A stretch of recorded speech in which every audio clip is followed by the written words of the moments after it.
السلام عليكم، مرحبا بكم معايا في فيديو جديد. كنتمنى ان شاء الله هاد الفيديو اليوم يلقاكم في احسن الاحوال. اليوم ان شاء الله غادي نحضر معكم مقروط بطريقه سهله دغيا تيوجد وتيجي الشكل ديالو زوين بزاف كما كتشوفوا. غادي نعطيكم وصفه اللي ناجحه 100%، غادي تنجح معكم ان شاء الله من اول تجربه. تيجي لذيذ بزاف، تيجي خفيف، تيجوب في اليد قبل من الفم. فبلا ما نطول عليكم ندوزو نشوفوا المقادير.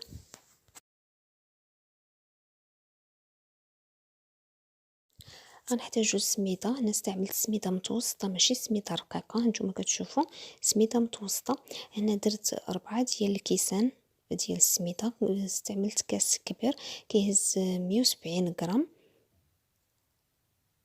غادي نزيد نص كاس ديال دقيق الفرط اولا الدقيق الابيض، نفس الكاس باش وزنت السميده هو باش كنوزن الدقيق وكنوزن به باقي العناصر. ممكن انكم اولا باقي المقادير ممكن انكم تستعملوا اي كاس عندكم اولا زلافه، المهم غير الكاس باش وزنتو اولا زلافه باش وزنتو السميده كتوزنوا بها باقي المقادير. هنا زدت نص كاس ديال الزيت، زيت المائده، وكاس ديال الزبده خليتها حتى دابت مزيان حتى نشفات من الحليب اللي فيها. عاد وزنت كاس، زدت نص معلقه صغيره ديال خميره الحلوه، معلقه كبيره ديال السكر كلاصي، غادي نزيد شويه ديال الملحه ونص معلقه صغيره ديال الفاني. صافي تنبدا تنخلط الكل جيدا، نبدا تنخدم هذيك السميده مزيان، تنحاول انني ندخل فيها هذيك الزبده والزيت، كنبدا نخدمها هكا واحد المده حتى كنحس بها تشربات مزيان هذيك الزبده والزيت. هذه في حاله الا ما بغيتوش تخليوها ترتاح، حيت ممكن غير تخلطوها وكتغطيوها بالبلاستيك الغذائي وكتخليوها كترتاح واحد المده، اولا ممكن تبات ليله كامله باش كتشرب مزيان هذيك الزبده والزيت وكتجي هكا رطبه وفتيه. صافي كنبدا كنخلطها كما قلت لكم مزيان حتى كنحس بها بدات كتكورا. نتوما كتشوفوا راه فاش تنهزها في يدي هكا كنكورا ما كتبقاش تشقق، صافي تنعرفها بانها تخدمات مزيان وتشربت الزبده والزيت. دابا غادي نبدا كنعجنها. هنا غادي نعجنها بماء الزهر، ممكن انكم تخلطوا بين ماء الزهر والماء العادي. هنا فاش تنبدا نضيف ماء الزهر تنبدا غير تنخلط بصباعي، ما كنعجنهاش يعني ما تدلكوهاش نهائيا باش يجيكم المقروط هشيش. يعني الا دلكنا هاد السميده فاش كيطيب المقروط تيجي ناقص.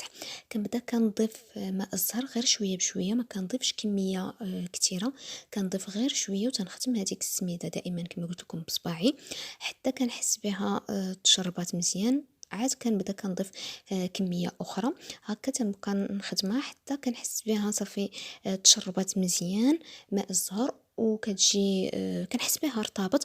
وفاش كنهزها في يدي كتجمع يعني ما كتبقاش كتفتت. صافي كنعرف بانها خدات كفايتها من ماء الزهر. صافي تنحبس. بالنسبه لماء الزهر خدات لي كاس وربع. الكاس باش وزنت السميده هو باش وزنت ماء الزهر كاس وربع، وتيبقى على حسب السميده واش كتشرب او لا. صافي هنايا من بعد ما كما قلت لكم شربات مزيان ماء الزهر. نتوما كتشوفوا راه فاش كنجمعها صافي كتجمع ما كتبقاش تتفتت. صافي هنا غادي نكورها وغادي نغطيها وغادي نخليها واحد شويه كتشرب بين ما وجدت الحشوه. بالنسبه للحشوه غادي نحتاجو 500 غرام ديال التمر. انا استعملت هاد التمر اللي تيكون هكا معجون. غادي نزيد عليه 2 ملاعق كبار ديال الجنجلان محمر.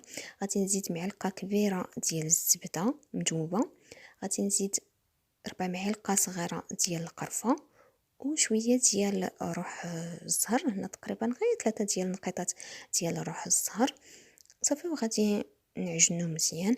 بالنسبه لهاد الحشوه الا كنتو بغيتوها تجي طبقه رقيقه وسط من المقروط فكتنقصوا الكميه ديال التمر، ما ديروش 500 غرام كامله، كديروا غير 300 غرام. انا هنا التمر تنبيه يجي كثير داكشي علاش درت 500 غرام. هادشي بالنسبه لهاد الكميه ديال السميده اللي عطيتكم. صافي هنا ضفت معلقه ديال ماء الزهر وغادي نعجن مزيان. يكون التمر شويه مجموع، ما يكونش مجموع قاصح وما يكونش عاوتاني خفيف بزاف، المهم يكون هكا رطب. صافي هنايا الحشوه وجدات. صافي دابا غادي ناخذ العجينه اللي خليتها واحد شويه تشربات غير بين ما وجدت الحشوه كما قلت لكم. غادي نقسمها لزوج ديال الاجزاء اللي تيكونوا متساويين، غادي نكورهم وغناخذ الطاوه فاش غادي نطيب المقروط. هنا استعملت طاوة للقياس ديالها 32 سنتيم على 22. غادي نحط فيها الجزء الاول ديال العجينه وغادي نسرحو مزيان. غادي نحاول انني نقادو هكا، كنسرحو في الاول غير بيدي، من بعد كندير هكا شي معلقه باش كنقاد هذيك العجينه مزيانه وكتجيني طبقه اللي كتكون متساويه. صافي دابا غادي ناخذ الحشوه ديال التمر، درتها هنايا بين زوج ديال البلاستيكات وغادي نسرحها هكا بالمدلك. غادي نحاول انني نسرحها على القياس ديال الطاوه.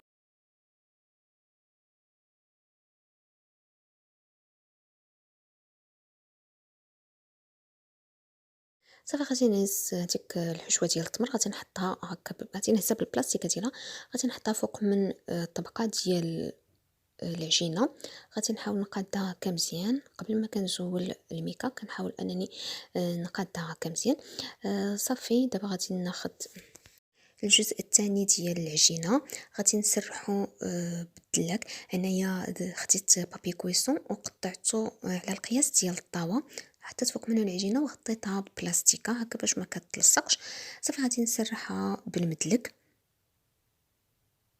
تكون طبقه اللي متساويه، وغادي نحطها غادي نهزها بهذاك البابي ديالها، غادي نحطها هكا فوق من الحشوه ديال التمر، غادي نقادها مزيان. غادي نزول الورق وغادي نقاد السطح ديالها مزيان. دابا غادي نقسمها هكا من النصف، وكل نصف غادي نقسمو على 3. المهم انا درت هكا قطع اللي صغيره، الا بغيتو قطع متوسطه كتقطعوهم اكبر من هكا شويه. صافي من بعد ما قطعت هذوك المربعات كاملين، دابا بديت كنقش. هنا درت هاد النقشه تيجي الشكل ديالها زوين بزاف وسهله، دغيا يعني دغيا كتنقشوهم، ما كياخذوش الوقت بزاف وتيجي الشكل ديالها زوين. ممكن انكم ديروا اي نقشه بغيتو على حسب الذوق ديالكم. انا اختاريت هذه كما قلت لكم لان تيجي الشكل ديالها زوين. انا قربت لكم باش تشوفوا الطريقه، يعني طريقه سهله كما كتشوفوا.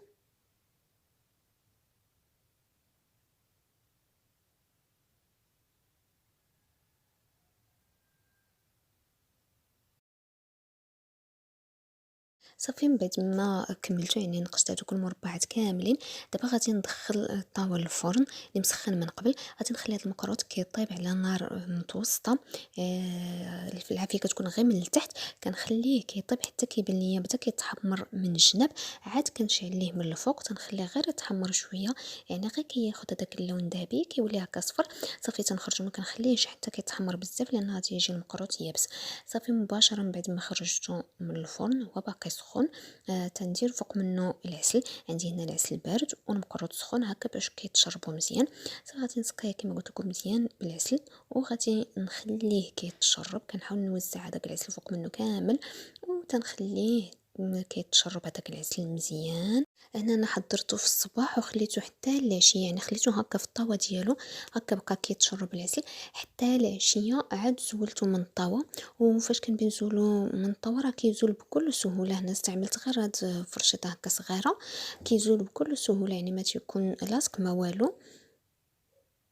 نتوما كتشوفوا الشكل ديالو، يعني دغيا كنعاود هي كنقطع هكا دوك المربعات صافي وكنهزهم هكا بكل سهوله. وانتم كتشوفوا الشكل ديالو كيجي شيش، تيجي كيذوب في اليد قبل من الفم وتيجي لذيذ بزاف. فكنتمنى الوصفه ديال اليوم تنال الاعجاب ديالكم، والى اللقاء في الفيديو المقبل ان شاء الله.